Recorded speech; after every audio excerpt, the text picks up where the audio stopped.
White bushchat is a small bird usually seen in open places. They are relatively comfortable around humans.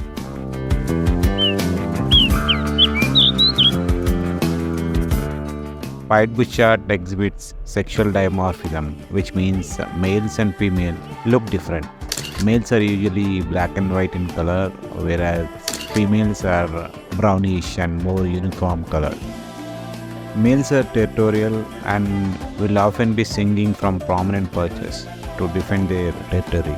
At woods, they are often seen sitting on low branches, posts, or fence in search of their prey. They primarily feed on insects.